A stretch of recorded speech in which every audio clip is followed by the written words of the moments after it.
Assalamualaikum warahmatullahi wabarakatuh.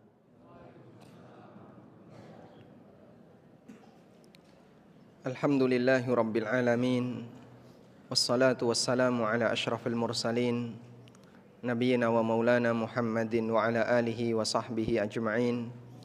Wa ashhadu an la ilaha illallah wahdahu la syarikalah. Wa ashhadu anna Muhammadan abduhu wa rasuluh sallallahu alaihi wa ala alihi wa sahbihi wa man tabi'ahum bi ihsanin ila yaumiddin. Alhamdulillah, puji syukur kita haturkan kehadirat Allah Azza wa Jalla. Di kesempatan waktu duha ini Allah Ta'ala memudahkan kita untuk bisa kumpul bareng dalam rangka belajar. Semoga Allah jadikan forum kita dijadikan sebagai majelis yang diberkahi olehnya. InsyaAllah suara saya jelas? Jelas ya? Tayyib.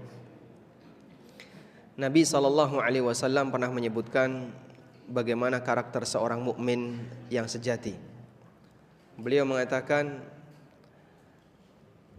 "Mathalul mu'min kamathalin nahlah, la ta'kulu illa tayyiban, wa la tada'u illa tayyiba." Seorang mukmin itu seperti lebah. Dia enggak makan kecuali yang baik, dan dia tidak mengeluarkan sesuatu kecuali yang baik.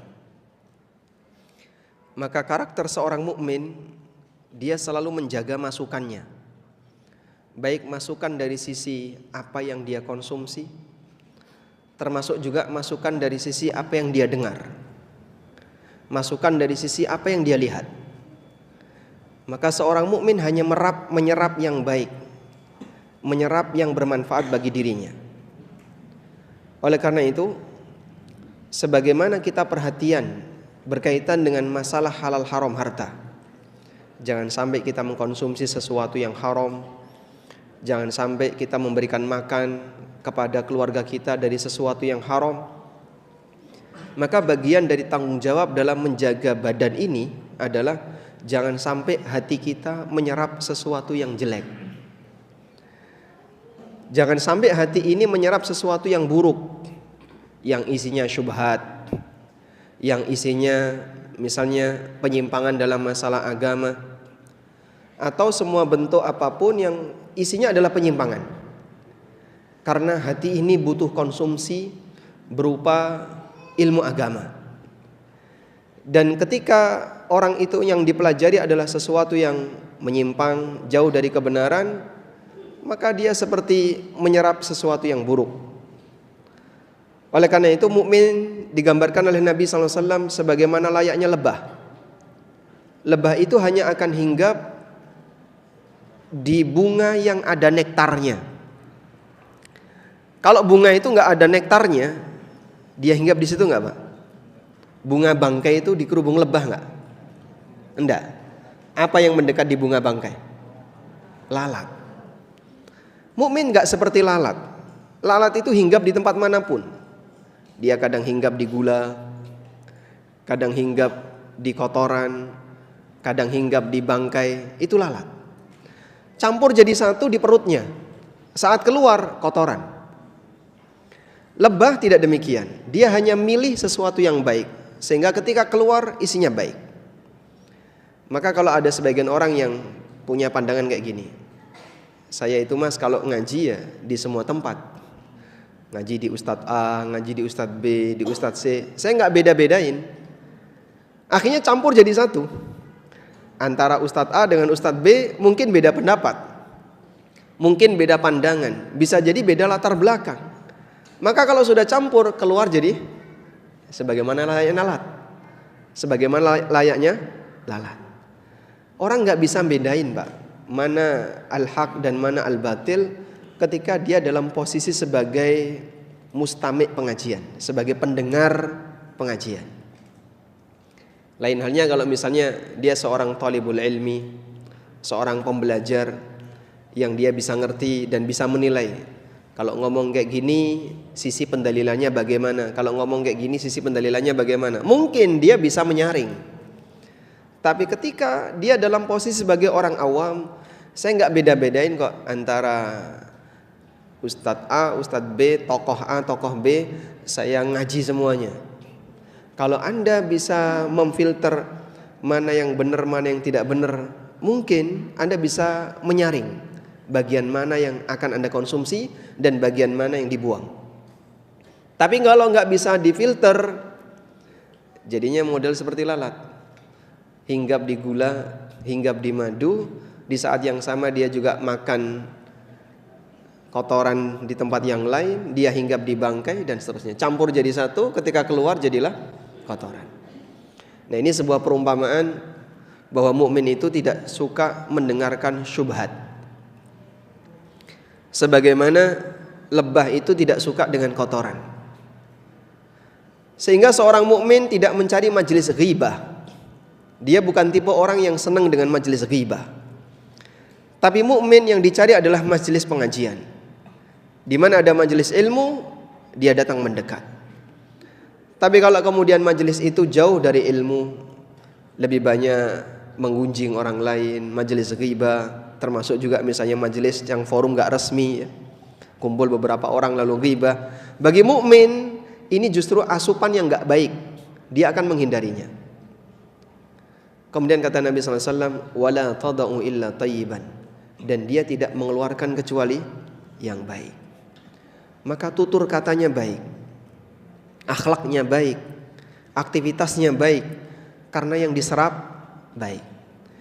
Sehingga perumpamaan ini jamaah, sebagaimana ini berlaku untuk badan, ini juga berlaku untuk batin. Nabi SAW membuat perumpamaan mukmin seperti lebah. Maka kita kalau mengkonsumsi sesuatu batasi dengan yang halal. Jangan sampai kita makan harta yang haram. Di saat yang sama ketika Anda belajar, batasi dari narasumber yang benar, bukan asal waton mendengar, karena kita tidak bisa membedakan mana yang benar, mana yang menyimpang. Sehingga kalau sudah campur jadi satu, nanti yang keluar adalah kotoran. Ada kaidah halal kalau bercampur dengan yang haram, jadinya apa? Haram semuanya. Misalnya di sini ada 1 gelas jeruk, lalu saya tuang dengan berapa misalnya? Setengah gelas khamr. Gimana kira-kira Pak? Jadi haram. Karena ketika sesuatu yang baik itu dicampur dengan sesuatu yang buruk dan gak bisa dipisahkan, kemudian ngaduk jadi satu, nanti jadinya haram semuanya, buruk semuanya.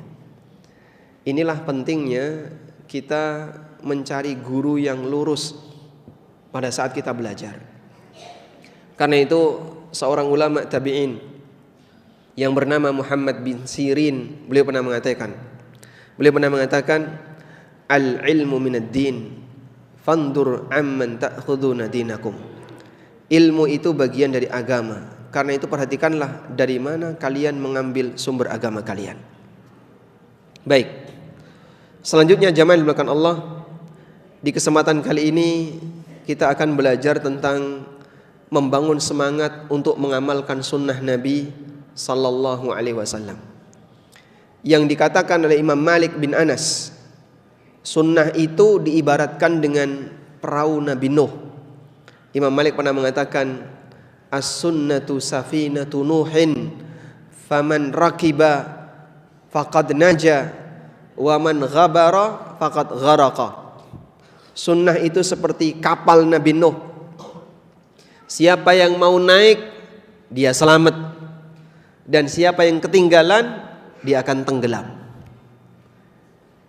Dan itu solusi yang diberikan oleh Nabi SAW setelah beliau menyebutkan realita di akhir zaman, di mana akan muncul banyak sekali perselisihan di tengah umat. Rasulullah SAW pernah mengatakan, wa may ya'ish minkum ba'di fasayara fi ikhtilafan katsira. Siapapun yang hidup setelah aku, dia akan menjumpai ada banyak sekali perselisihan. Sehingga perbedaan pendapat di zaman Nabi SAW sudah ada belum? Sudah ada. Tapi referensinya satu. Sehingga kalau sahabat beda pendapat, langsung mereka kembali kepada Rasulullah SAW, selesai masalah. Meskipun ada perbedaan yang ketika beliau kasih solusi, nggak mau. Sebagaimana yang terjadi pada Dzul Huwaisirah. Demikian pula yang terjadi pada beberapa orang yang kemudian akhirnya dia murtad setelah wafatnya Rasulullah sallallahu alaihi wasallam. Musailamah Al-Kadzdzab itu sudah ada sebelum Rasulullah sallallahu alaihi wasallam wafat. Dan dulu ada orang yang punya pemahaman bahwa Musailamah dengan Nabi Muhammad itu kongsi dalam kenabian. Bersyirkah. Bersyirkah itu apa? Kerjasama, kongsi. Sehingga wujud kenabian ini separuhnya punya Muhammad, separuhnya punya Musailamah. Begitu Muhammad mati, maka pemiliknya tinggal satu. Sehingga selanjutnya yang kebayang akan muncul debat seperti itu tiba-tiba muncul. Yang dulu ketika awal-awal ngaji kita nggak kebayang akan ada apa misalnya perbedaan pendapat dalam masalah A ternyata muncul dan terus itu akan berkembang. Sebagai contoh ya, dalam masalah praktek muamalah ada banyak sekali tokoh yang menganggap bahwasanya bank ribawi itu bunganya bukan riba dengan aneka alasan. Baik, kalau kita melihat Pak di situ kan ada beda pendapat, ya semua ada beda pendapat. Semua dalam kasus agama ini ada beda pendapat. Yang jadi masalah, apakah semua perbedaan pendapat itu bisa diakui atau tidak? Dan kalau terjadi seperti itu, solusi apa yang diberikan Nabi SAW? Ikutilah. Kalau Anda kembali kepada sunnah, nanti akan ada jawabannya. Sehingga lihat dengan mata terbuka, hati yang tenang, kita bisa jadi tahu, oh yang benar ini, oh yang benar itu. Baik. Dalam tempo yang kemarin ya, jadi sempat viral tentang masalah musik misalnya. Sebenarnya bagi mereka yang mau serius belajar nanti akan bisa menilai kira-kira mana sih yang lebih mendekati sunnah. Perbedaan dalam memaknai asy-syu'ara yang dikatakan oleh Allah dalam surat Yasin, Nabi Muhammad itu enggak layak diajari syair. Allah mengatakan wa ma 'allamnahu syi'ra wa ma yambaghilah in huwa illa dzikrun wa qur'anum mubin. Kami tidak pernah ngajari Muhammad syair. Padahal mudah bagi Allah untuk membuat nabinya itu pintar syair. Sebagaimana Allah Subhanahu wa taala menurunkan Al-Qur'an yang kehebatannya mengalami syair. Kehebatannya bisa mengalahkan syair. Namun Allah tegaskan, wa ma 'allamnahu syi'ra. Aku tidak pernah ngajari syair pada Muhammad. Wa ma yambaghilah, dan enggak layak beliau bersyair. Maka Allah tidak pernah menjadikan syair sebagai media dakwah. Makanya nabinya sallallahu alaihi wasallam tidak diajari syair. Di ayat yang lain Allah mengatakan, wa ma huwa biqauli syair. Ini bukan ucapan seorang penyair. Quran bukan syair. Karena itu beberapa ahli syair di masa Rasulullah sallallahu alaihi wasallam yang mereka bukan orang Mekah. Mereka ini ketika datang ke kota Mekah diperingatkan oleh masyarakat yang ada di Mekah. Kamu jangan deket-deket sama Muhammad. Dia itu pintar syair, kalau ngomong bisa membuat orang jadi terkecoh sehingga tertarik untuk mengikuti dia. Nah, salah satunya ada seorang yang bernama Tufail Ad-Dausi. Ini tokoh dari suku Daus. Suku Daus itu satu wilayah dengan Abu Hurairah. Tufail ini seorang penyair dari suku Daus. Ketika datang ke kota Mekah, diperingatkan sama penduduk Mekah, hati-hati ya, kamu jangan dekati itu Muhammad. Dia pintar ngomong dan dia bisa membuat banyak orang tertarik untuk mengikuti ajarannya. Maka itu membuat Tufail ini penasaran. Loh, saya kan pintar syair dan saya bisa menilai omongan orang. Kenapa saya harus takut sama dia? Mendekatlah Tufail. Lalu kemudian terjadi dialog antara Tufail dengan Nabi Muhammad sallallahu alaihi wasallam. Akhirnya apa? Tufail masuk Islam. Karena apa yang disampaikan oleh Nabi sallallahu alaihi wasallam itu di atasnya syair. Kehebatan sisi bahasanya di atasnya syair. Sehingga Allah Subhanahu wa taala tidak jadikan Al-Qur'an sebagai kitab syair, dan nabinya sallallahu alaihi wasallam tidak pernah diajari syair. Ada juga seorang yang dia ahli ruqyah, namanya Dhimat Al-Azdi. Ini Dhimat datang ke kota Mekah, lalu diperingatkan oleh penduduk Mekah, "Wahai Dhimat, di tempat kami itu ada orang gila. Dia kalau ngoceh nggak karuan. Kamu jangan dekati dia, nanti dia bisa melawan kamu." Maka setelah mendapatkan peringatan seperti itu, Dhimat malah penasaran. Aku kan biasanya pintar ngeruqyah orang, sehingga kalau ada orang sakit tak ruqyah sembuh. Saya kok penasaran sama Muhammad yang katanya penduduk Mekah orang gila, tapi kalau ngomong nggak karuan. Didatangi, "Wahai Muhammad, masyarakatmu bilang seperti ini, dan saya ahli ruqyah. Coba kamu saya ruqyah, barangkali bisa sembuh." Masya Allah, Pak. Seorang nabi di ruqyah. Karena mereka menganggap Nabi SAW adalah, salah satu tuduhannya apa? Majnun. Salah satu tuduhannya gila. Maka dibantah oleh Allah, "Wa ma sahibukum bimajnun." Saudara kalian ini bukanlah orang gila. Dhimat mendekat kepada Nabi SAW. "Coba tak ruqyah wahai Muhammad, barangkali kau bisa sembuh." Di ruqyah, Pak.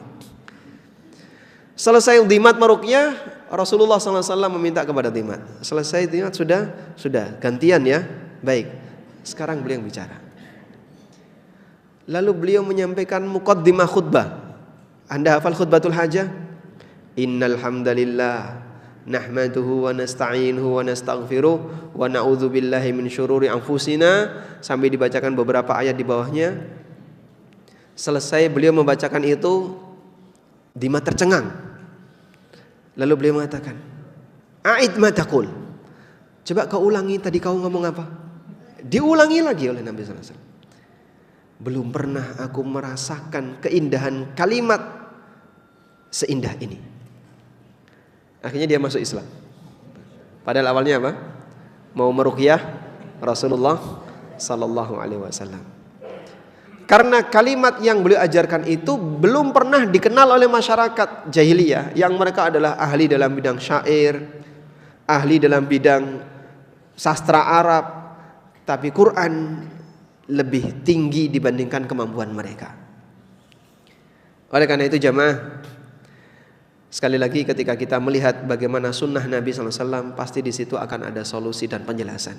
Tinggal apakah mau belajar atau tidak. Baik. Dan sunnah Nabi SAW dijadikan oleh Allah Subhanahu wa taala sebagai titik ujian untuk kemudian membedakan mana orang beriman yang sejati dan mana orang yang hanya mengaku beriman tapi sebenarnya dia belum tulus dalam iman. Sebagaimana yang Allah sebutkan di surat Ali Imran ayat 31, ayat yang sangat ma'ruf. "Qul in kuntum tuhibbunallah fattabi'uni yuhibbukumullah wa yaghfir lakum dzunubakum." Katakan wahai Muhammad, in kuntum tuhibbunallah, wahai manusia, kalau kalian mencintai Allah. Semua penganut agama mengklaim mencintai Allah. Yahudi mengklaim mencintai Allah, Nasrani mengklaim mencintai Allah, kaum muslimin juga demikian. Semua penganut agama samawi mereka mengklaim mencintai Allah. Qul in kuntum tuhibbunallah, katakan kalau kalian mencintai Allah, fattabi'uni, maka ikutilah aku. Aku di sini siapa? Rasulullah sallallahu alaihi wasallam. Sehingga beliau dijadikan sebagai pusat ujian, titik ujian. Buktikan klaim kamu mencintai Allah dengan mengikuti utusannya. Sebab mentaati utusan sama dengan mentaati yang mengutus. Sebagaimana yang Allah firmankan dalam Al-Quran, "May yuti'ir rasula faqad ata Allah." Barang siapa yang mentaati Rasul, hakikatnya dia mentaati Allah. Karena mentaati utusan sama dengan mentaati yang mengutus. pembuktian diberikan oleh Allah Subhanahu wa taala pada sejauh mana manusia itu mengikuti utusannya. Kalau dia mengikuti utusannya, maka benar kecintaannya kepada Allah. Karena itu Allah Subhanahu wa taala mengatakan, yuhibbukumullah. Jika kalian mengikuti Nabi Muhammad SAW, Allah akan mencintai kalian. Allah berikan balasan kepada kalian sebagaimana perbuatan kalian. Perbuatan kamu mencintai Allah, maka balasan yang Allah berikan kepada kamu, kau akan dicintai oleh Allah. Sebab kita punya kaidah al-jaza'u min jinsil amal. Yang namanya balasan itu sejenis dengan amal. Dan ketika ditunjukkan pembuktian semacam ini, maka tidak semua orang berhasil. Yahudi tetap bertahan membenci Nabi SAW. Nasrani juga tetap bertahan membenci Rasulullah SAW. Padahal mereka mengklaim mencintai Allah. Sebab kalau klaim itu tidak ada ujian, maka tidak ada pembuktian di titik mana klaim itu benar dan salah. Tayyib. Karena itulah jamaah di belakang Allah Subhanahu wa taala, Ali Imran ayat 31 sering disebut dengan istilah ayatul mihnah. Ayatul mihnah. Mihnah, mim, ha, nun, kemudian tak marbuto, artinya ujian. Ayatul mihnah artinya ayat ujian. Untuk membuktikan sejauh mana kebenaran orang mengklaim cinta Allah, ataukah sebenarnya itu adalah klaim dusta. Tayyib. Selanjutnya, bagaimana perwujudan mengikuti Nabi sallallahu alaihi wasallam? Perwujudan mengikuti Nabi sallallahu alaihi wasallam di situ ada dua bentuk. Yang pertama adalah berusaha untuk mencari dalil. Berusaha untuk mencari dalil ketika kita melakukan aktivitas agama. Saya ulang ya. Perwujudan mengikuti Nabi SAW adalah berusaha untuk mencari dalil ketika kita melakukan aktivitas agama. Sehingga saat kita beramal A, beramal B, maka selalu yang terbayang dalam diri kita adalah dalilnya mana amalan ini. Kalau ada dalilnya tak lakukan, kalau nggak ada dalilnya nggak saya lakukan. Itulah prinsip yang pertama. Baik, saya tegaskan di sini dalam aktivitas agama. Kalau untuk aktivitas non agama, orang diizinkan untuk melakukan inovasi, membuat sesuatu yang baru, bebas. Sebab untuk aktivitas non agama manusia dikasih kebebasan. Aktivitas manusia ketika hidup di dunia kan cuma ada dua, Pak ya. Aktivitas agama dan aktivitas dunia. Untuk aktivitas dunia, Rasulullah sallallahu alaihi wasallam memberi izin kepada umatnya, silahkan berkreasi. Beliau bersabda, antum a'lamu bi amri dunyakum. Hadis riwayat Muslim. Kalian lebih ngerti tentang urusan dunia kalian. Sehingga dalam masalah aktivitas agama, Rasulullah SAW menyebutkan umatnya silahkan berkembang. Mau berinovasi silahkan. Karena aktivitas dunia beliau nggak ngasih batasan. Kita banyak sekali melakukan hal yang baru dalam aktivitas dunia ya. Dulu nggak ada mikrofon, sekarang ada mikrofon. Dulu tidak ada AC, sekarang ada AC. Dan aneka fasilitas yang kita punya yang itu nggak ada di masa silam. Yang kedua, aktivitas agama. Untuk aktivitas agama, Rasulullah SAW menyebut itu urusan kami. Sehingga beliau mengatakan, man ahdatha fi amrina hadza ma laysa minhu fahuwa raddun. Barang siapa yang membuat satu yang baru dalam urusanku ini. Urusanku ini maksudnya urusan apa? Agama. Ma laysa minhu, padahal itu enggak ada dalilnya, fahuwa raddun, maka aktivitas itu tertolak. Sehingga untuk aktivitas jenis yang kedua, yaitu aktivitas agama, Nabi SAW tidak memberikan izin bagi umatnya untuk berinovasi. Tapi Pak, itu kan ada mikrofon dipakai untuk ngimami ketika sholat. Kalau orang berangkat haji umroh naik pesawat, ketika orang melakukan ibadah, mereka pakai fasilitas lampu, AC dan seterusnya.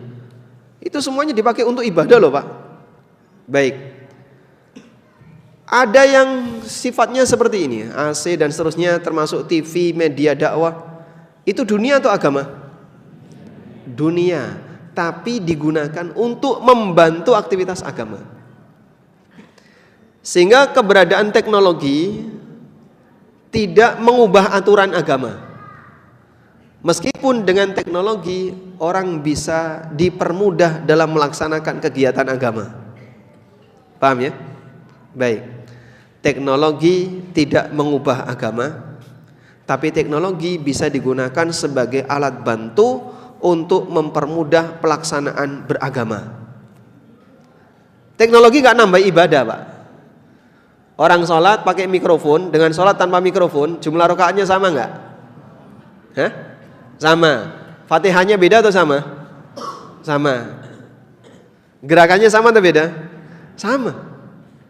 Orang haji mau pakai pesawat, mau pakai onta, yang dilakukan sama atau beda? Sama. Lempar jumroh sama nggak? Sama. Wukufnya sama? Sama. Tapi Pak, itu kan ada kendaraan. Itu fasilitas untuk mempermudah kegiatan beragama, bukan nambahi agama. Makanya mohon maaf, kadang kan orang agak sedikit sensitif ya. Kalau dibilang bahwasanya segala yang baru itu dianggap bid'ah, ya, bagaimana dengan mikrofon? Bagaimana dengan mobil? Nah, ini salah dalam memahami. Ini materi dunia, teknologi yang digunakan oleh muslim untuk mempermudah kegiatan beragama, bukan nambahi aturan agama. Anda baca Quran pakai mikrofon, direkam, yang keluar dengan yang membaca Quran konvensional tanpa rekaman, tanpa teknologi, suara yang keluar sama atau beda? Sama. Al-Fatihah bunyi Al-Fatihah. Kan tidak ada perubahan ya gara-gara teknologi. Kemudian ketika kita baca Fatihah keluar An-Nas, itu ada nggak? Hah? Ada? Tidak terjadi. Anda baca Fatihah keluar dari speaker Al-Fatihah. Demikianlah posisi teknologi, sifatnya hanya sebagai alat bantu untuk mempermudah masyarakat dalam pelaksanaan kegiatan agama, bukan nambahi kegiatan agama. Titik ini yang perlu kita jelaskan. Baik. Oleh karena itu, ketika seorang muslim dia beraktivitas agama, prinsip pertama yang harus dia lakukan adalah apakah aktivitasnya ini ada dalilnya atau tidak. Sufyan Ats-Tsauri rahimahullah pernah mengatakan, lawis tata'ta alla tahukka ra'saka illa bisunnah faf'al. Kalau kamu bisa tidak garuk kepalamu kecuali ada dalilnya, lakukanlah. Oh, sampai garuk kepala itu Pak, mikir dulu, ini garuk kepalanya ada dalilnya enggak ada? Oh ada, lakukan. Itu perumpamaan yang diberikan oleh seorang ulama yang sangat komitmen dengan dalil. Baik. Ini kejadian yang pernah ada di zaman Imam Ahmad bin Hanbal. Suatu ketika beliau menjenguk salah seorang ulama yang sedang sakit. Lalu ulama itu membaca satu kalimat tertentu, baca doa apa begitu ya, doa X. Kemudian selesai beliau membaca doa X, maka Imam Ahmad bertanya, ada enggak kalimat seperti ini bersumber dari mana? Karena ulama ini seorang ulama hadis, maka beliau menyampaikan kepada Imam Ahmad pakai sanad. Haddatsani fulan bin fulan. Qala haddatsani fulan bin fulan. Saya dapat riwayat dari A, A dari B, B dari C, C dari D, bunyinya seperti ini. Masya Allah. Jadi beliau ketika mau beramal itu tanya dulu, ini ada dalilnya enggak? Kalau ada tak tiru. Kalau enggak ada, ya sudah, saya enggak mau niru. Itu contoh bagaimana semangat seseorang untuk beramal. Walhamdulillah, semangat seperti ini ada pada teman-teman yang biasa belajar di majelis sunnah. Sehingga misalnya saat dia melihat, kok Pak Ustadz punya kebiasaan kayak gitu ya? Pak Ustadz, ini saya mendengar Pak Ustadz tuh membaca doa kayak gini, itu ada dalilnya enggak? Nah, itu salah satu contoh semangat untuk apa? Menyesuaikan aktivitas kita dengan sunnah. Sehingga yang kita tiru bukan orang ini, tapi yang kita tiru adalah referensi orang ini. Referensi beliau apa sih? Hadis. Oh baik, saya meniru referensi beliau. Itulah yang disebut dengan semangat ittiba. Bedanya apa dengan taklid? Kalau taklid yang dilihat tokohnya. Misalnya orang diajari, kamu kalau lagi seperti ini baca doa ini. Udah dikasih ijazah. Ijazah doa. Kamu kalau lagi seperti ini, kamu silahkan baca doa ini. Tanpa tahu dari mana asal usul doa itu. Diamalkan karena itu ijazah dari gurunya. Gurunya dari mana? Wallahu a'lam. Itu taklid. Yang seperti ini taklid. Naikkan derajat taklid menjadi derajat ittiba. Caranya gimana? Di saat kita diajari sesuatu oleh sang guru, kita tanya, Pak Ustadz, yang Pak Ustadz ajarkan itu ada dalilnya enggak? Kamu ngapain tanya? Nah, loh ditanya baik-baik kok Ustadz malah marah ya. Nah, kalau kemudian guru ditanya seperti itu kok malah emosi, berarti berikutnya Anda bisa cari guru yang lain. Dia punya tanggung jawab untuk menjelaskan latar belakangnya. Karena saya beragama itu bukan mengikuti Anda, saya beragama mengikuti Rasulullah SAW atau para sahabat. Kalau Anda bisa membuktikan bahwasanya ini ada amalan dari Rasulullah SAW atau para sahabat, tak ikuti. Saya ngikut karena Anda menjelaskan referensi. Itulah makna dari semangat mengikuti sunnah. Baik. Ada sebuah kisah yang pernah dialami oleh Ibnu Umar radhiyallahu anhu. Ibnu Umar itu punya pemahaman yang bermanfaat bagi jenazah hanya sholat jenazah saja. Sehingga yang penting ketika orang itu mengiringi jenazah adalah cukup sampai nyolati, sudah silahkan bebas, mau pulang boleh, mau ke makam boleh. Enggak ada nilai lebih untuk ngiringi jenazah ke makam. Jadi Ibnu Umar tidak punya bayangan kalau ngiringi jenazah ke makam itu ada nilai pahala yang besar. Karena beliau memahami hanya cukup yang penting mendoakan, selesai. Dimakamkan tidak ada kegiatan mendoakan, cuma memakamkan tinggal pulang. Maka Ibnu Umar ketika mengiringi jenazah beliau tidak pernah ngantar ke makam, cuman sampai nyolati setelah itu pulang. Hingga akhirnya beliau mendengar hadis dari Abu Hurairah radhiyallahu anhu. Man syahidal janazah hatta yusalli 'alaiha. Siapa yang menghadiri jenazah sampai dia mensolatinya, falahu qiratun, maka dia punya pahala 1 qirat. Wa man syahidaha hatta yudfan, dan siapa yang mengiringi jenazah sampai dimakamkan, falahu qiratan, maka dia mendapatkan 2 qirat.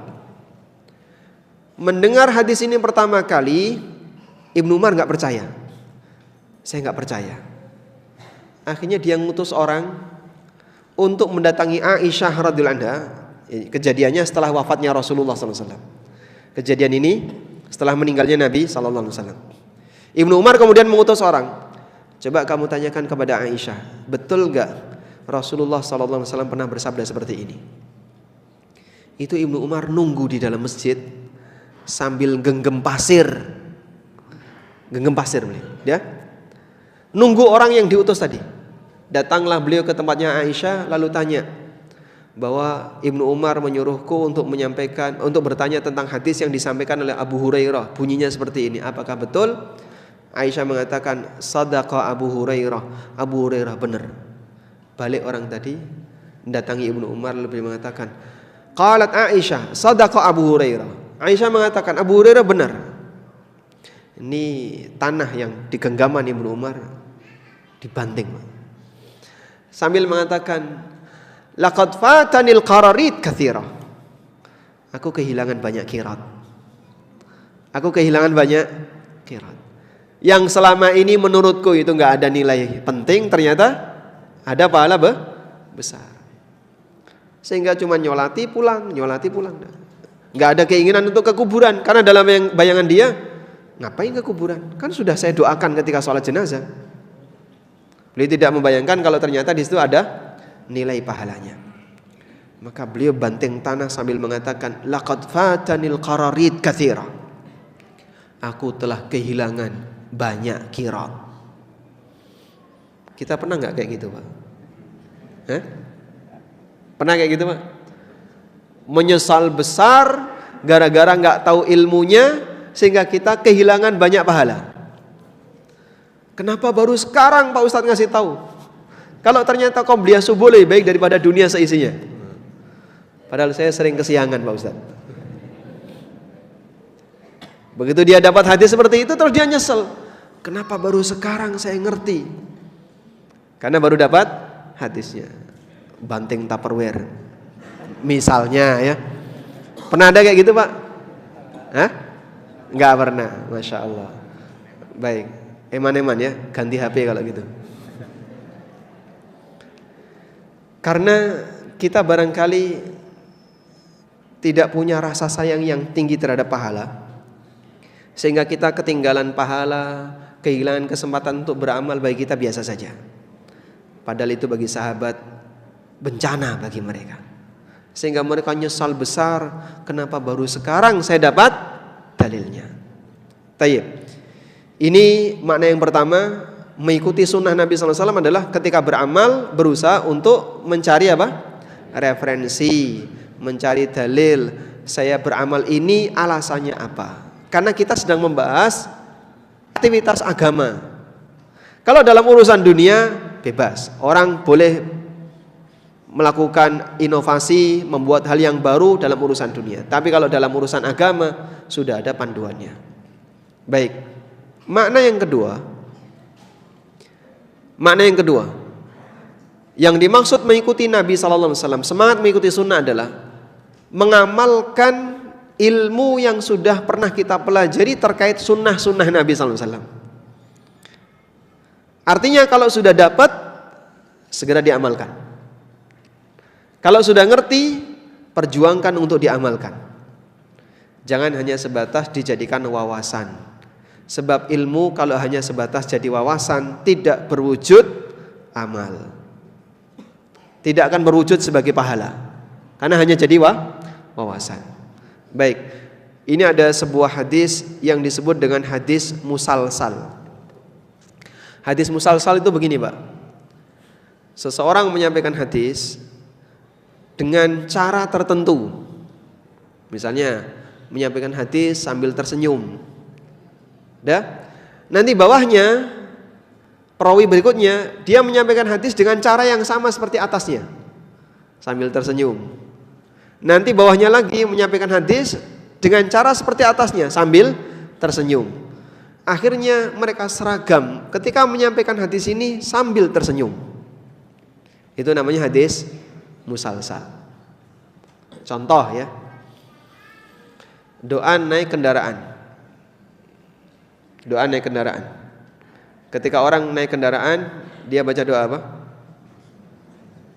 Bismillah, walhamdulillah, subhanalladzi sakhkhara lana hadza wa ma kunna lahu muqrinin wa inna ila rabbina lamunqalibun. Alhamdulillah, alhamdulillah, alhamdulillah. Allahu akbar, Allahu akbar, Allahu akbar. Subhanakallahumma rabbana dhalamtu nafsi faghfirli fa innahu la yaghfirudz dzunuba illa anta. Terus tersenyum. Ali bin Abi Thalib mendapatkan riwayat ini dari Nabi SAW dan Nabi SAW tersenyum. Lalu Ali menyampaikan itu sambil tersenyum. Kemudian muridnya menyampaikan itu sambil tersenyum. Terus seperti itu. Sehingga tertulis di teks yang dikodifikasi oleh para ulama hadis. Ketika menyebutkan hadis ini, beliau menyampaikan sambil tersenyum. Ini namanya hadis musalsal. Nah, musalsal itu salah satu indikasi bahwa sanadnya nyambung. Karena kan gayanya sama. Ketika dia menyampaikan hadis, aktivitasnya sama. Maka ketika ini dengan ini sama, berarti dia betul-betul ketemu. Berarti mereka betul-betul ketemu. Itu yang disebut dengan hadis musalsal. Baik. Salah satu contohnya hadis ini dari Ummu Habibah.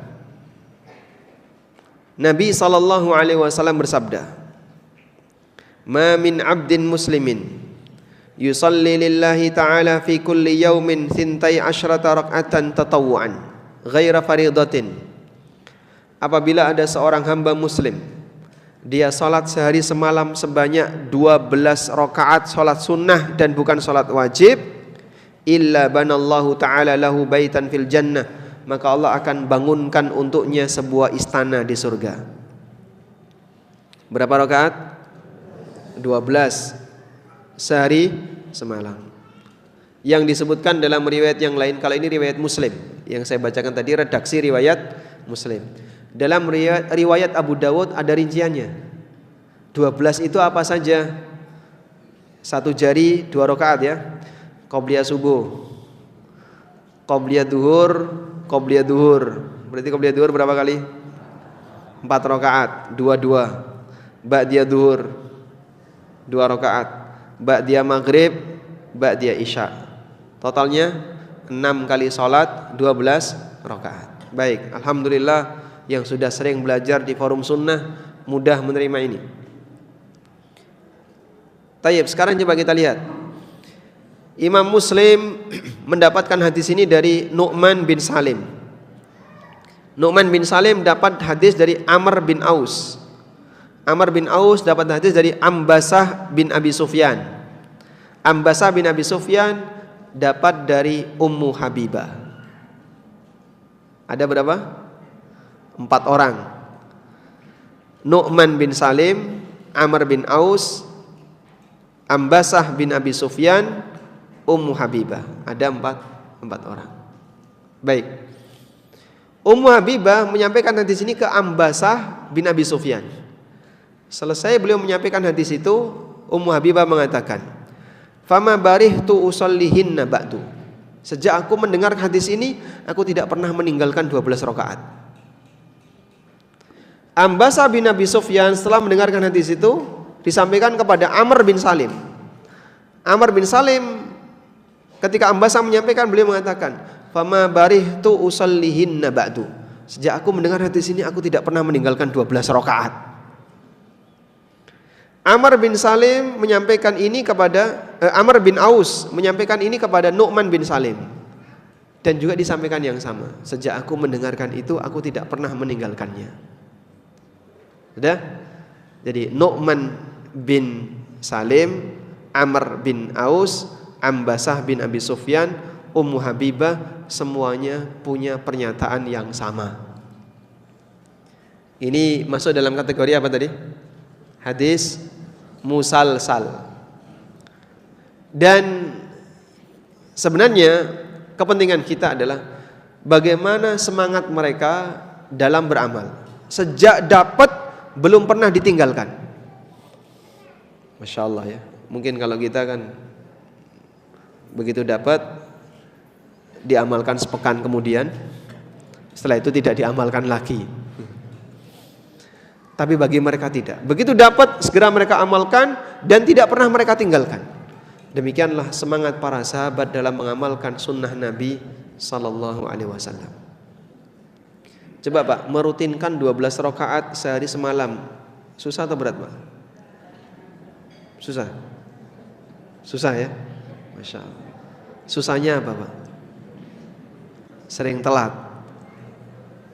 Mungkin bagi bapak-bapak yang sholat jamaah di masjid 12 rakaat, terutama qobliyah duhur ya, 4 rakaat qobliyah duhur. Kalau Anda telat, nggak dapat sudah, keburu qomat. Tapi kalau ibu-ibu, mereka punya waktu sendiri. Ketika sholat di rumah, sebenarnya alasan untuk telat lebih kecil dan alasan untuk meninggalkan aslinya nggak ada. Karena Anda bisa ngatur waktunya sendiri. Maka upayakan ya, bagi Anda yang bisa ngatur waktu ibadahnya sendiri, jaga 12 rakaat sehari semalam. Mungkin bagi bapak-bapak yang harus ke masjid, suasananya akan berbeda karena dia butuh persiapan yang lebih panjang. Tayyib. Ini contoh bagaimana ketika sudah punya dalil, diamalkan dan dipegangi, gak dilepas. Demikianlah semangat para sahabat ketika mereka mengamalkan sunnah Nabi Sallallahu Alaihi Wasallam.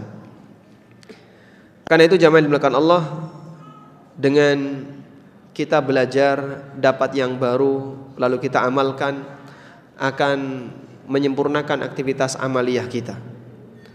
Banyak sunnah yang mungkin belum kita kenal, oleh karena itu berusahalah untuk setahap demi setahap mempelajarinya. Ada satu buku yang mungkin saya pesankan ya, kalau bisa semuanya punya. Riyadhus Shalihin, punya Pak? Punya? Baik.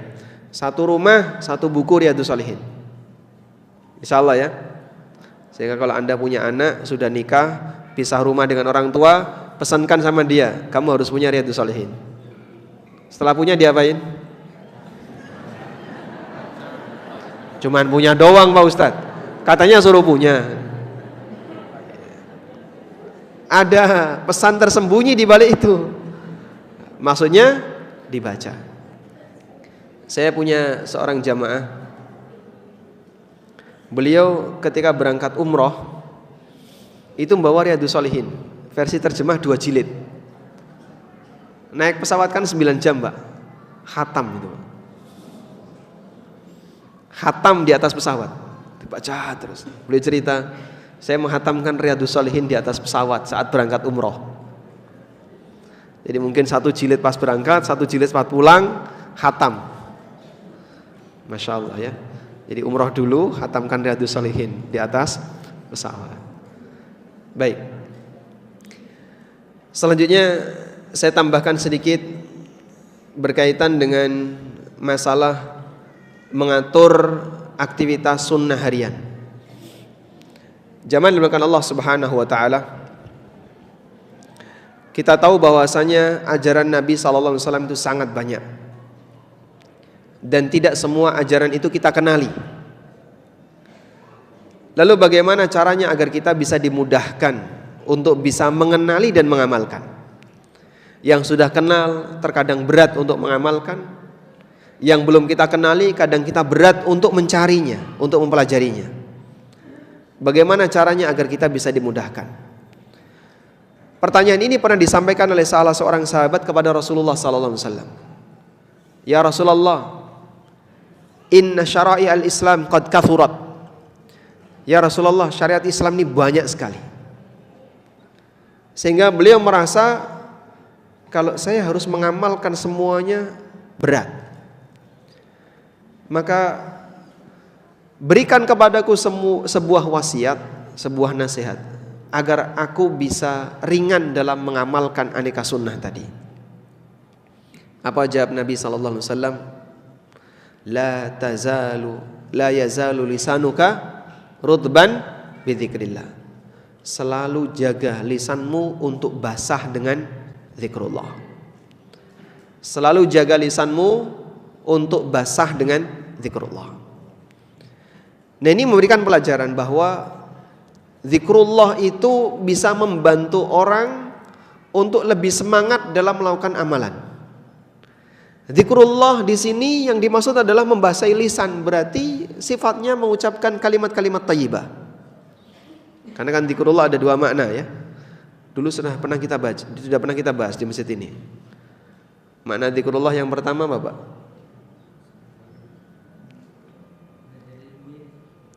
Makna zikrullah yang pertama adalah belajar ilmu, menuntut ilmu.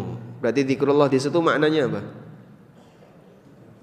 Peringatan yang Allah turunkan. Zikrullah bisa bermakna peringatan yang Allah turunkan.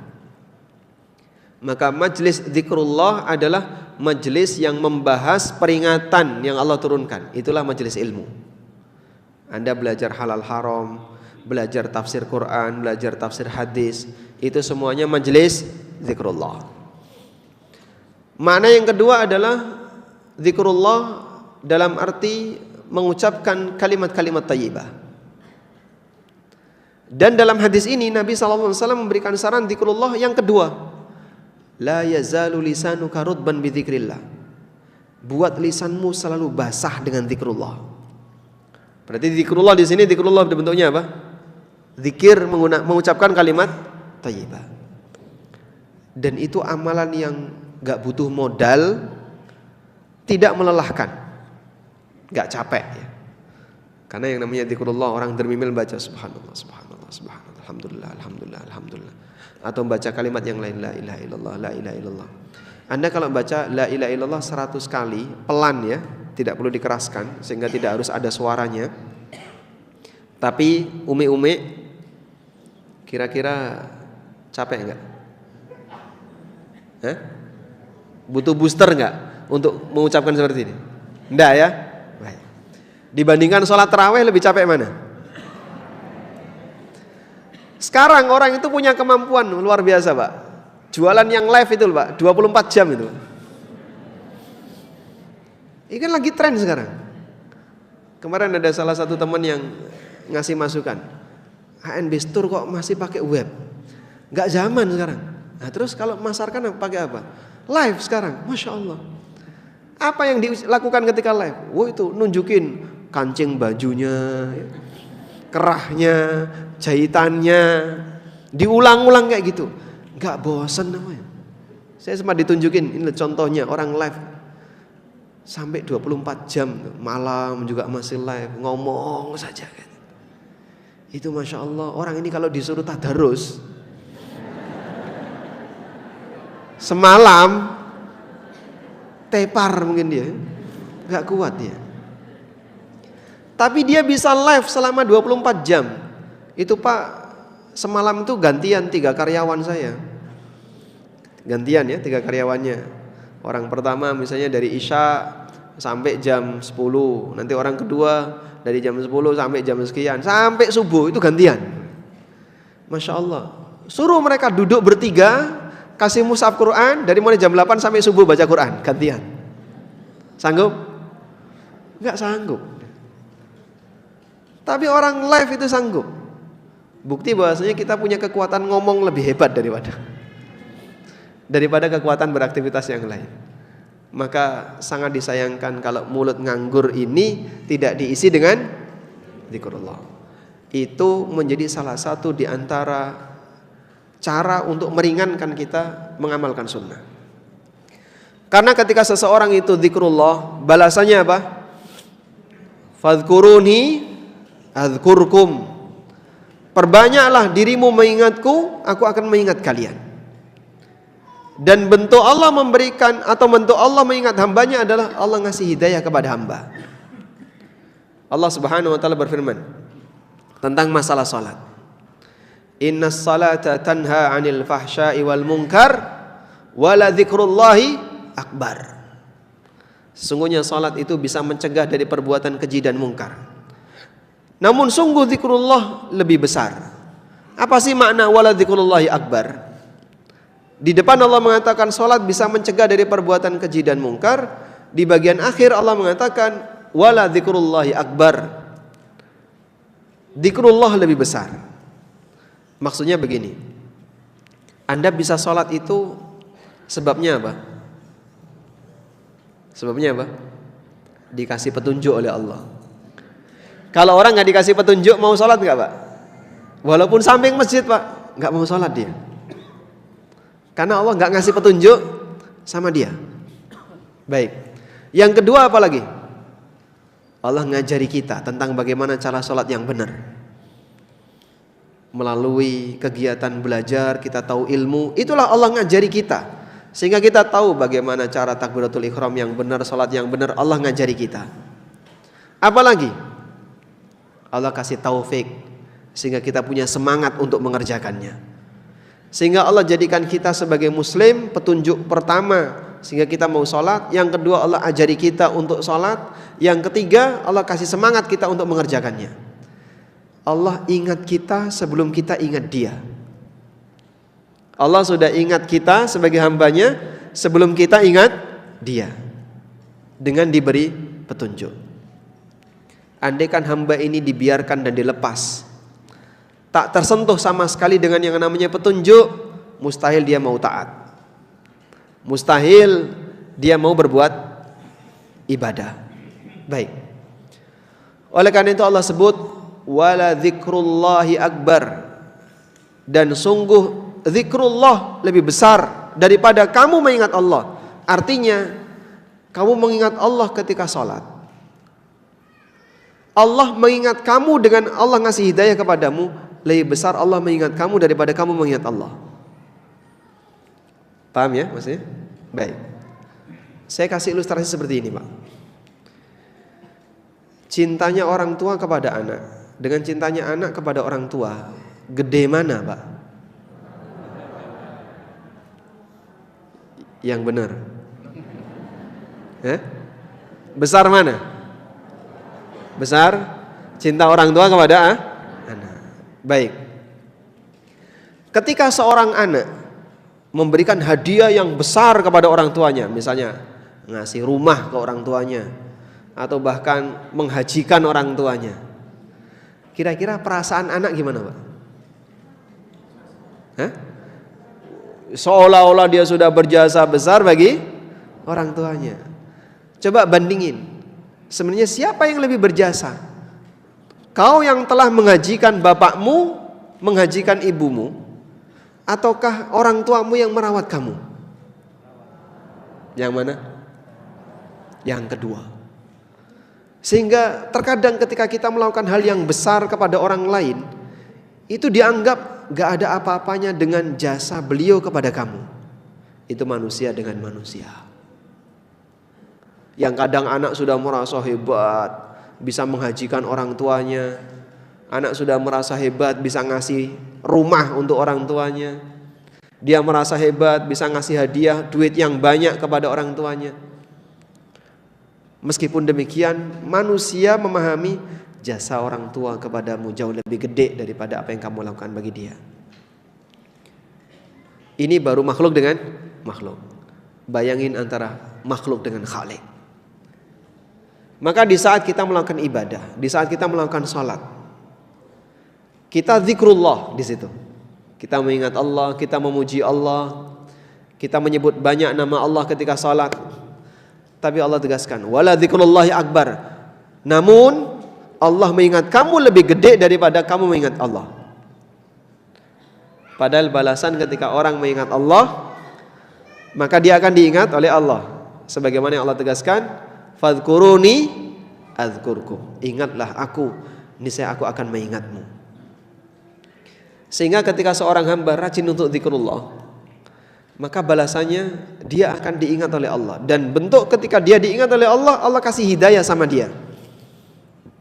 Ketika dia dikasih hidayah, dia dikasih taufik, akan mudah bagi dia untuk mengamalkan amalan sunnah yang lainnya. Itu yang menjadi rahasia mengapa Nabi SAW ketika diminta solusi dan tips bagaimana caranya agar aku mudah dalam melaksanakan syariat Islam yang demikian banyak, beliau justru perintahkan orang ini untuk rajin zikrullah. La yazalu lisanuka radban bi dzikrillah. Baik. Dan dari semua bentuk zikrullah itu, yang paling tinggi tingkatannya adalah membaca Al-Quran. Kenapa? Karena Al-Quran adalah kalamur Rabbi. Sehingga saat Anda membaca Quran, Anda zikrullah dengan membaca kalam Allah. Lebih tinggi derajatnya daripada ucapan manusia. Maka seorang hamba ketika dia membaca kalamullah, hakikatnya dia melakukan zikrullah yang tertinggi. Itulah bentuk zikrullah yang paling atas. Pak, bagaimana dengan kalimat la ilaha illallah? Bukankah ada sebuah hadis di mana Nabi SAW bersabda, afdalu dzikri la ilaha illallah. Betul bahwasanya afdalul dzikri la ilaha illallah, namun yang dimaksud afdalul dzikri la ilaha illallah, zikir yang paling afdal adalah la ilaha illallah, maknanya zikir yang paling afdal untuk ucapan manusia. Tapi untuk kalamullah lebih tinggi daripada ucapan manusia. Maka bentuk zikrullah di atas la ilaha illallah adalah membaca Al-Quran. Sehingga Nabi sallallahu alaihi wasallam rajin baca Quran. Kana Nabi sallallahu alaihi wasallam yaqra'ul Quran fi kulli ahyani. Nabi sallallahu alaihi wasallam baca Quran di setiap kondisi, selain ketika beliau junub. Kalau beliau junub, beliau tidak baca Quran. Karena terkadang Rasulullah SAW junub itu nggak langsung mandi, sehingga tertunda mandinya, dan ketika posisi itu beliau tidak baca Quran. Dalam situasi yang lain beliau selalu baca Quran. Tayyib. Kemudian derajat zikrullah berikutnya adalah ucapan la ilaha illallah. Ada berapa huruf la ilaha illallah, Pak? Dalam kalimat la ilaha illallah ada berapa huruf? Cuman 3. Alif, lam, ha. Enggak ada yang lain. Huruf ini tersusun dengan rapi sehingga membentuk sebuah kalimat yang sangat indah. La ilaha illallah. Dan la ilaha illallah itu alif, lam, ha tadi semuanya huruf lisan, bukan huruf syafatain, bukan huruf bibir. Beda dengan ba, mim, bibirnya bergerak. Itu huruf bibir ya. Huruf lisan itu bisa dilakukan walaupun dalam posisi bibir diam. Coba Mas. La ilaha illallah. Sehingga Anda misalnya pertemukan gigi atas sama gigi bawah, ya, ucapkan la ilaha illallah. Bisa? Coba praktek dulu. Nggak jelas tapi memang nggak harus bersuara. La ilaha illallah, cuman lidahnya aja yang bergerak tanpa menggerakkan bibir. Itu pesan yang disampaikan oleh Ibnu Hazm. Beliau pernah mengatakan, wa ayyukthira bi dzikri la ilaha illallah. Dan hendaknya orang itu memperbanyak untuk zikir la ilaha illallah, karena ini zikir yang bisa dirahasiakan. Sehingga mulut kelihatan diam, tapi sebenarnya lidahnya bergetar dan bergerak la ilaha illallah. Maka orang menyangka dia diam, dia enggak zikir, padahal aslinya dia zikir. La ilaha illallah, la ilaha illallah. Mulutnya cuma diam. Mungkin terbuka dikit, tapi lidahnya yang bergetar. Karena para ulama, mereka dengan semangatnya dalam merahasiakan amal, sampai mereka itu membuat teori di antara zikir yang enggak butuh banyak gerakan mulut, beda dengan Allahu Akbar. Nah, itu butuh gerakan rahang. Tapi kalau la ilaha illallah tidak banyak butuh gerakan rahang, maka lebih bisa dirahasiakan. Masya Allah ya. Makanya tidak butuh alat penghitung ya. Apa namanya? Tosbeh ya. Tosbeh. Tos itu 100, beh itu kabeh. 100 kabeh. Nah, totalnya itu 100. Sehingga kalau dia baca betul sesuai dengan urutan itu, maka dia baca 101 putaran ya. Baik, enggak perlu pakai seperti itu atau pakai counter ya. Kadang gerakan tangannya lebih cepat daripada gerakan lidahnya. Sudah 1000 ya. Realnya cuma 30. Kamu gerakan tangannya lebih cepat daripada gerakan lisan kamu. Dan bagi orang yang dia terbiasa zikir, dia bisa zikir tanpa batas waktu, tanpa batas tempat, dan tidak perlu hitungan. Insya Allah dengan cara demikian dia tidak merasa zikirnya sudah banyak. Tayyib. Selanjutnya zikir berikutnya adalah kalimat thayyibah yang lain, seperti 3 kalimat yang diprioritaskan dalam kegiatan ibadah: tahmid, takbir, tasbih. Subhanallah, alhamdulillah, Allahu akbar. Nabi SAW sering sekali mengajarkan ini. Selesai sholat baca 3 itu. Kapan lagi Pak? Sebelum tidur baca itu. Kapan lagi? Pas bangun tengah malam. Termasuk juga ketika kita melakukan zikir yang lain, 3 ini yang dilibatkan. betapa 3 zikir ini adalah kalimat thayyibah andalan. Maka Nabi sallallahu alaihi wasallam pernah menyebutkan arba'u kalimatin, ada 4 kalimat yang dia menjadi al-baqiyatus salihat. Wal baqiyatus salihatu khairun, dan baqiyat salihat itu yang terbaik. Kemudian beliau menyebutkan selain la ilaha illallah adalah 3 tadi. Tasbih, tahmid, tahlil. Tasbih, tahmid, takbir. Dibaca ketika di atas bukit Safa, ketika berada di bukit Marwah, saat takbiran Idul Fitri dan Idul Adha, kita membaca 3 ini. Rata-rata 3 ini. Maka zikir yang diajarkan dalam syariat kita itu redaksinya mudah. Anda bisa catat ya, ini kaidah. Zikir yang diajarkan dalam sunnah itu redaksinya mudah. Sehingga kalau ada zikir yang redaksinya sulit, rumit, pastikan ini bukan sunnah sudah. Tidak ada zikir yang redaksinya rumit. Kok saya susah menghafal ya Pak Ustadz? Coba gimana teksnya? Ini, ya pantas susah kayak gini. Redaksinya jarang didengar dan sulit dan rumit untuk dibaca oleh orang. Itu bukan zikir yang disyariatkan. Karena salah satu di antara ciri zikir itu dia sifatnya muntasyirah, tersebar di masyarakat, gampang untuk dihafalkan, gampang untuk didengar. Walhamdulillah, demikianlah ajaran sunnah Nabi sallallahu alaihi wasallam. Baik. Selanjutnya berkaitan dengan sunnah tadi. Sunnah itu bertingkat. Ada yang sifatnya muakkadah dan ada yang ghair muakkadah. Muakkadah artinya yang sangat ditekankan, sehingga seorang muslim kalau bisa jangan meninggalkannya. Acuan muakkadah dan ghair muakkadah dilihat dari praktek Nabi SAW atau sabda beliau yang isinya penekanan. Sebagai contoh, dalam masalah sholat ada sholat rawatib yang itu muakkadah, jumlahnya 12 rakaat yang tadi kita sebutkan. Termasuk juga sholat witir itu juga muakkadah, walaupun hanya 1 rakaat.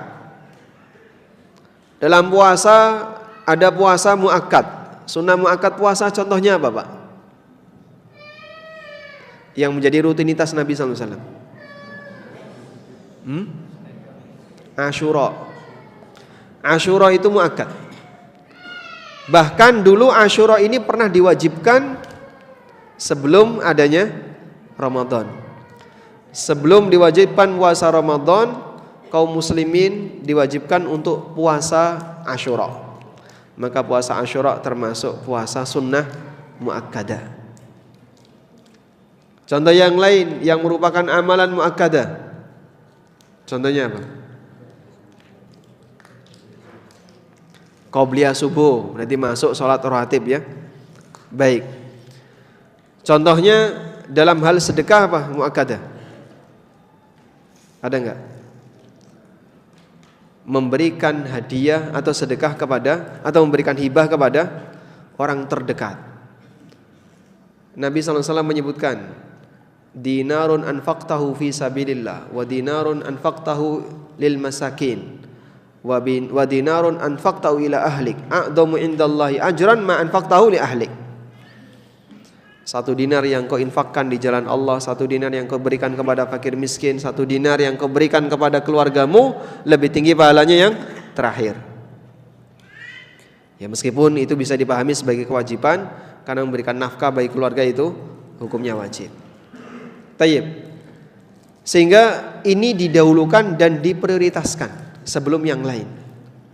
Maka jangan sampai kita justru lebih sibuk dengan sunnah yang ghair muakkadah, kemudian kita meninggalkan yang muakkadah.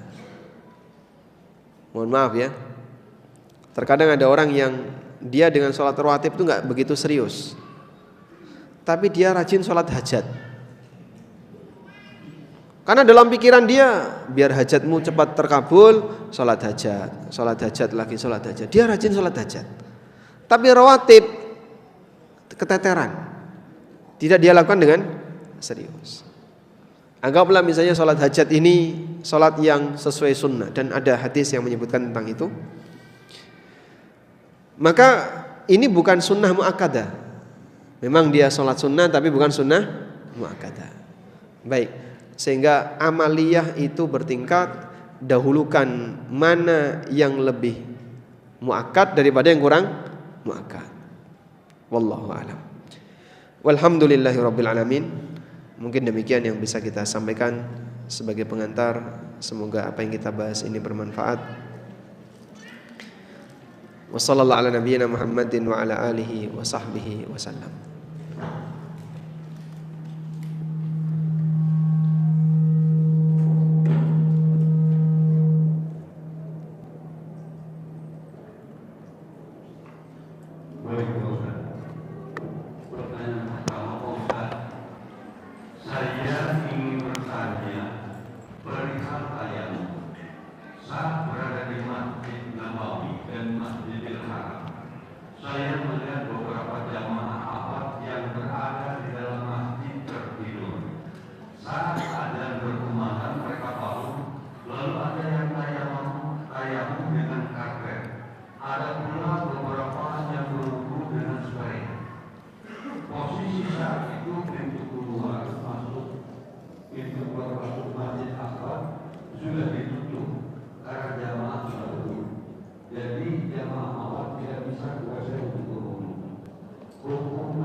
Pertama berkaitan dengan masalah tayamum ya. Tayamum tidak sah jika orang belum mencari air, karena itu jadi syarat. Fa in lam tajidu ma'an fatayammamu sa'idan thayyiba.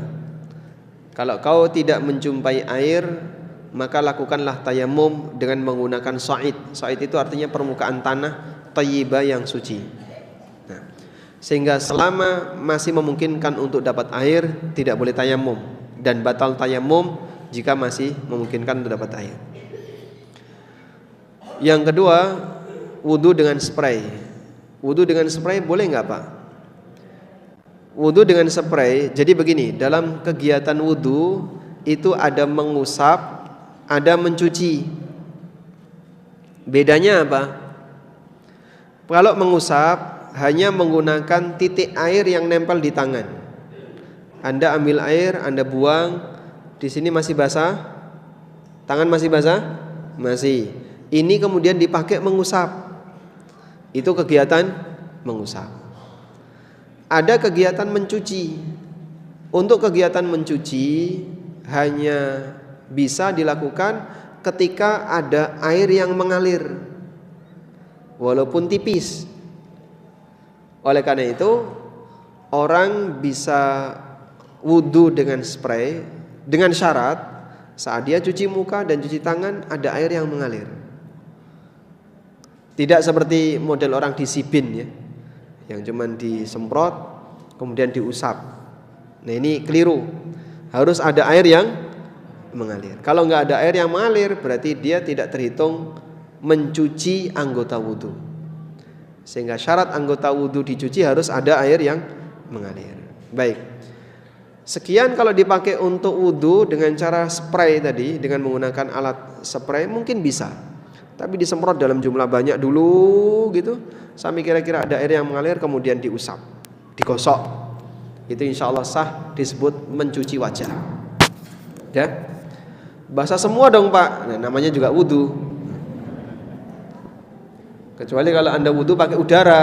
Nah, karena wudu pakai air maka ya normal yang namanya basah. Terus nanti kalau netes-netes gimana? Itulah risiko. Seharusnya kan Anda ke toilet, wudu di toilet atau wudu di tempat wudu. Tapi ketika Anda wudu di tempat seperti itu, resikonya adalah Anda harus basah karena tetesan air tadi. Nah, mungkin bisa disiasati dengan cara ditutupi selimut, ditadai dengan anduk dan seterusnya. Nah, ini pernah saya praktekkan ketika di pesawat. Sehingga jaket saya ya, Saya taruh di depan. Ketika cuci muka, ya agak sedikit diguyur, dicuci, ya netesnya di jaket. Nah, jaketnya ini yang basah. Insya Allah untuk yang lainnya nggak basah ya. Jaketnya ini yang basah. Tangan juga sama. Kemudian jatuh di jaket, maka bagian jaket ini yang basah. Ini karena dalam wudu ada kegiatan mencuci, dan mencuci itu harus ada air yang mengalir di anggota yang dicuci. Bedakan dengan mengusap ya. Kalau mengusap hanya menggunakan titik-titik air yang nempel di tangan. Selanjutnya, ketika orang itu tidur, apakah bisa membatalkan wudu? Para ulama berbeda pendapat dalam hal ini. Ada khilaf yang cukup panjang tentang tidur itu membatalkan wudu atau tidak. Kesimpulan yang lebih tepat adalah tidur itu ada dua. Tidur lelap dan tidur adiknya lelap. Apa namanya? Microsleep, tidur ayam ya. Kalau tidur lelap sampai dia mimpi ke yang lain seperti pindah alam ya, atau sama sekali dia nggak dengar kanan kirinya, sudah sampai hilang rasa sebagaimana umumnya orang tidur, maka tidur seperti ini batal wudu, sehingga dia nanti harus ngulang wudu. Tapi kalau tidur nggak sampai terlelap, kadang ada orang ngomong di sampingnya dia masih dengar ya, tasnya ditarik orang dia masih bisa nahan, itu berarti tidurnya tidak lelap. Nah yang seperti ini tidak batal wudu. Insyaallah pembagian ini yang lebih tepat berkaitan dengan apakah tidur itu membatalkan wudu atau tidak. Wallahu a'lam. Selanjutnya Pak Ustadz, kapan pertama kali mengangkat telunjuk pada duduk tasyahud? Karena saya banyak dengar perbedaan. Manakah yang sahih? Baik, berkaitan dengan kapan orang yang tasyahud itu mengisyaratkan jari telunjuknya. Dalam hal ini kalau dilihat dari teks hadisnya tidak menyebutkan waktu, tapi menyebutkan kegiatan. Wa kana yushiru bi usbu'ihi. Nabi SAW berisyarat dengan tangan beliau. Dalam hadis Ibnu Umar, wa rama bi basarihi ilaiha, dan beliau mengarahkan pandangan mata beliau ke jari telunjuknya. Tapi sahabat tidak menceritakan kapan Nabi SAW berisyarat telunjuk. Sehingga ulama 4 mazhab semuanya beda. Dalam mazhab Hambali, isyarat ini baru dilakukan setelah Anda menyebut nama Allah. Dimulai dari mana? Assalamualaikum ayyuhan nabi wa rahmatullah wa barakatuh. Terus nanti ketika selesai nama Allah disebut, turun lagi. Asyhadu an la ilaha illallah wahdahu la syarikalah wa asyhadu anna Muhammadan abduhu wa rasuluh. Allahumma sholli ala Muhammad. Nah, jadinya naik turun itu ketika Allah dia naik, ketika tidak menyebut nama Allah dia turunkan. Allah naik lagi. Ini menurut pendapat sebagian ulama Hambali. Dalam mazhab Hanafi hanya di kalimat la ilaha illallah terus turun lagi. Syafi'iyah dimulai dari asyhadu sudah mulai diangkat sampai akhir. Malikiyah beda lagi. Jadi 4 mazhab itu beda-beda berkaitan dengan kapan mulai mengacungkan dari telunjuk. Wa ala kullin, kesimpulannya bebas. Ya, meskipun mereka berbeda dari sisi mana yang lebih afdal. Ulama sepakat mau yang ngacung dari awal, tengah, akhir semuanya sah. Tapi waktu kapan ngacung yang paling afdal, mereka beda pendapat. Sehingga perbedaan itu perbedaan dari sisi afdaliyah, bukan perbedaan dari sisi sah dan tidak sah. Wallahu a'lam. Selanjutnya Pak Ustadz, ada 2 pertanyaan. Satu mengenai ghibah. Bagaimana hukumnya jika istri bercerita tentang apa yang dialami seseorang kepada suaminya? Apakah termasuk ghibah? Yang kedua mengenai riba. Bagaimana hukumnya jika kita tahu kita ditraktir seseorang dengan menggunakan kartu kredit? Masya Allah. Itu di Jogja nggak ada yang kayak gitu, Pak. Makan ngutang itu di Jogja nggak ada. Adanya di Jakarta ya. Kartu kredit kan ngutang, Pak ya. Makan ngutang. Itu makan pakai kartu kredit. Baik. Bagaimana hukumnya ketika seorang istri cerita tentang orang lain kepada suaminya? Apakah itu termasuk ghibah? Jika istri ini cerita dengan detail, nyebut nama, dan nama itu dikenal oleh suami, sehingga suami itu tahu siapa yang diceritakan oleh istrinya, maka masuk kategori ghibah. Tapi kalau istri tidak detail, nggak nyebut nama, dan tidak memberitahu seperti apa identitasnya, juga nggak pakai isyarat-isyarat yang terlalu nyerempet, misalnya nggak nyebut nama, itu loh tetangga itu loh Pak, yang arahnya pojok kiri depan. Ya siapa lagi kalau bukan orang itu kan? Ya meskipun dia sudah merahasiakan namanya, tapi kan isyaratnya terlalu jelas. Ini masuk sebagaimana yang pertama. Tapi kalau nggak nyebut nama, hukumnya boleh. Aisyah itu pernah bercerita, 12 wanita yang pernah ngobrol bareng-bareng tentang suaminya. Aisyah ikut di situ. Satu-satu kemudian mereka membicarakan suaminya. Suami saya seperti ini, suami saya seperti ini. Sampai yang terakhir siapa? Ummu Zara. Dalam hadis Ummu Zara yang cukup terkenal ya. Aisyah setelah mendengarkan itu disampaikan kepada Rasulullah SAW. Dan ini bukti bahwasanya orang masa silam itu hafalannya kuat. Walaupun itu cuma majelis ghibah, Aisyah itu hafal. Wanita pertama ngomong kayak gini, suami saya seperti Tihama ya. Kalau siang panas, kalau malam dingin. Suami saya pedangnya panjang. Artinya apa? Orangnya tinggi. Dan aneka obrolan yang mereka sampaikan, itu Aisyah hafal. Wanita pertama ini, wanita kedua ini, diceritakan kepada Nabi SAW tanpa nyebut nama kecuali Ummu Zara. Giliran Ummu Zara cerita tentang Abu Zara detail. Tapi itu isinya pujian untuk Abu Zara.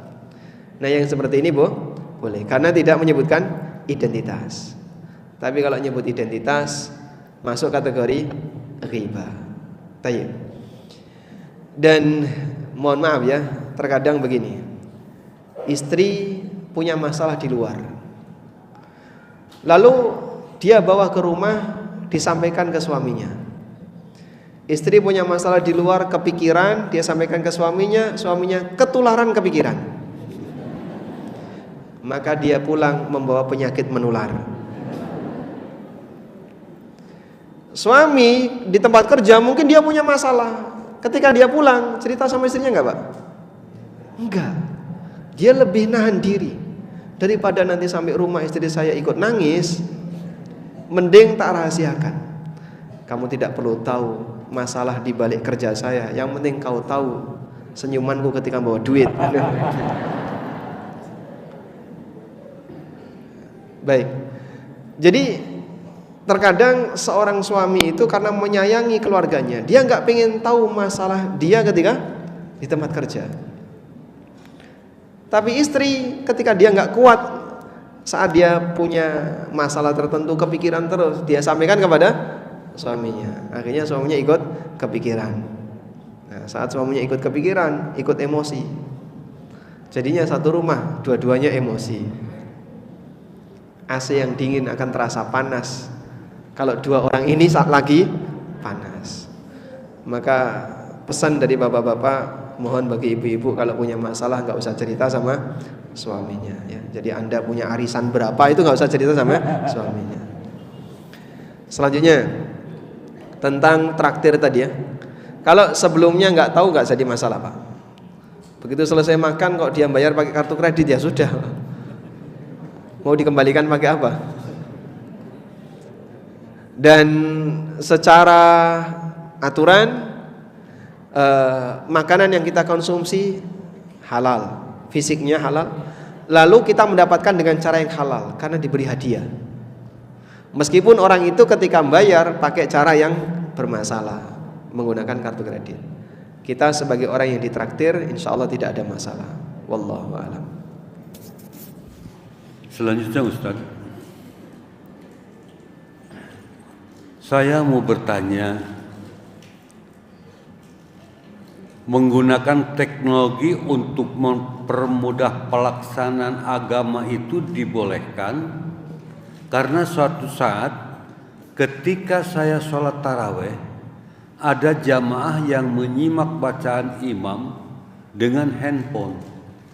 Apakah penggunaan teknologi ini diperbolehkan? Baik. Sebenarnya tidak begitu berpengaruh ya, apakah handphone atau mushaf. Yang dibawa itu handphone ataukah mushaf kecil, itu kan tidak begitu berpengaruh. Yang jadi pertanyaan justru begini, apakah makmum butuh untuk menyimak bacaan imam? Butuh. Nah, kalau butuh silakan. Alasan butuhnya apa? Contoh, imamnya hafalan, makmum di belakang dia petugas koreksi.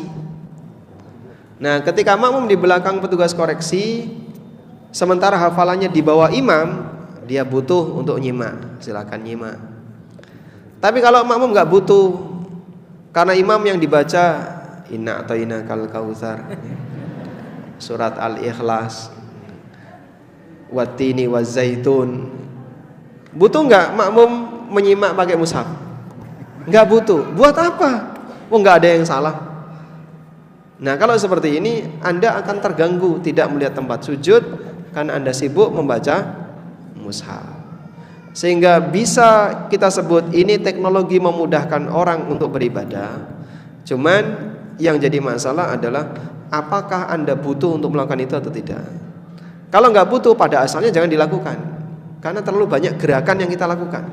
Buka HP, apalagi kalau HP-nya pakai password. Nah, nanti masukin password dulu kan. Baru nyari mushafnya ada di mana, ini aplikasinya kan. Jadinya terlalu banyak gerakan yang bisa dilakukan. Tapi kalau butuh silakan. Makanya kami sarankan, kalau HP Anda mau dipakai untuk sholat qiyamul lail, gunakan fingerprint. Nah, dengan menggunakan fingerprint kan, begitu Anda buka, tidak perlu masukkan password, apalagi pakai hubungkan kotak ya. Nah, ini kalau rumit, ini sholat akhirnya sampai gini-gini kan, karena rumit. Tayyib. Jadi prinsipnya boleh bawa mushaf ketika dibutuhkan. Wallahu a'lam. Pak Ustadz, ini sebetulnya pertanyaannya masih sangat banyak, tapi mohon maaf jamaah, karena Pak Ustadz ini sholat Jumatnya di Bogor, jadi pertanyaan tidak dapat kami bacakan. Selanjutnya pertanyaannya adalah hadiah nanti dari Pak Ustadz sendiri yang akan bertanya. Baik. Pertanyaan yang pertama, surat apa, ayat berapa yang disebut dengan ayatul mihnah?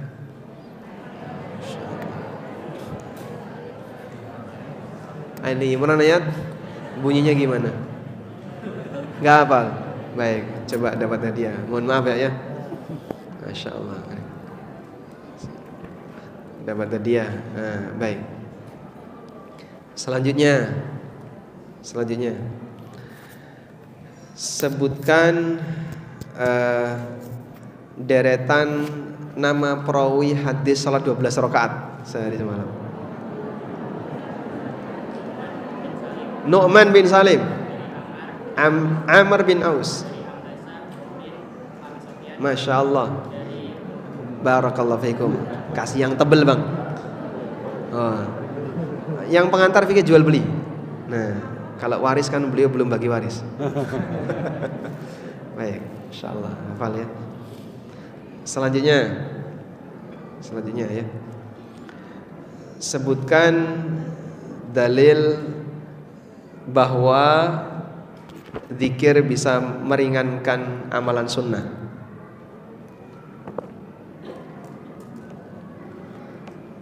Dengan berzikir kita lebih ringan dalam melakukan praktek amalan sunnah.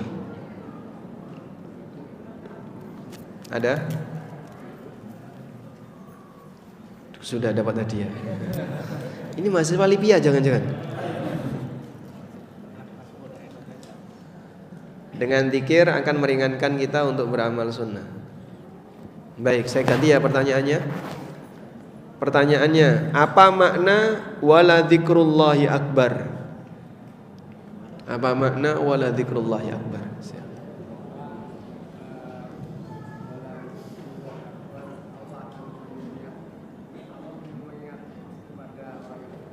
Allah mengingat hamba,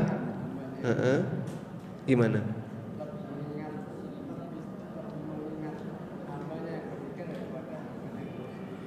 Allah mengingat hamba lebih besar daripada hamba mengingat Allah. Baik, apa bentuk Allah mengingat hamba? Apa bentuk real Allah mengingat hamba? Diberikan hidayah, masya Allah, barakallahu fikum. Dapat hadiah.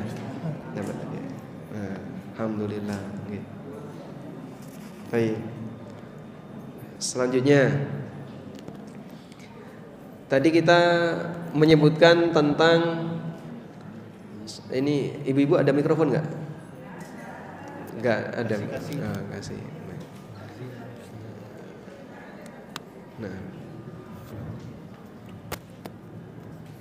Nah, nanti yang mau jawab ambil mikrofon di depan ya. Mikrofonnya sudah diantar.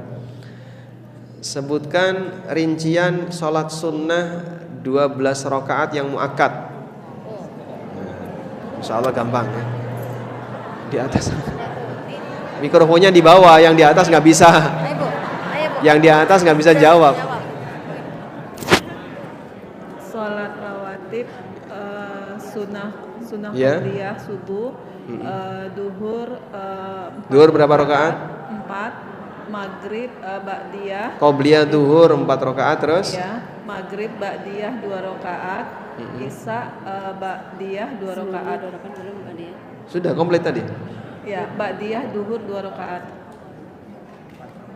Sudah tadi ya? Betul jawabannya? Baik, dapat hadiah. Silakan ambil salah satu. Satu lagi ya. Coba satu lagi. Masih ada hadiahnya? Masih satu. Pertanyaannya ya. Di antara jamaah ibu-ibu yang nggak pernah arisan langsung dapat hadiah. Jawab cepetan, saya nggak pernah. Cepet jawab. Saya nggak pernah. Cepet jawab. Nggak pernah arisan. Ada? Anak Ustaz. Hadiah untuk yang di bawah saja, yang di atas nggak dapat hadiah. Satu lagi tadi dikasihan aja yang Ya, baik. Ada yang dapat, langsung bisa diambil bukunya. Nggak pernah arisan. Baik. Sudah selesai ya, walhamdulillah. Demikian yang bisa kita bahas. Semoga apa yang kita sampaikan di kesempatan kali ini bermanfaat. Allahumma anfa'na bima 'allamtana wa 'allimna ma yanfa'una warzuqna ilma. Wassallallahu ala nabiyyina Muhammadin wa ala alihi wa sahbihi wa sallam wa akhiru da'wana alhamdulillahi rabbil alamin. Wassalamu alaikum warahmatullahi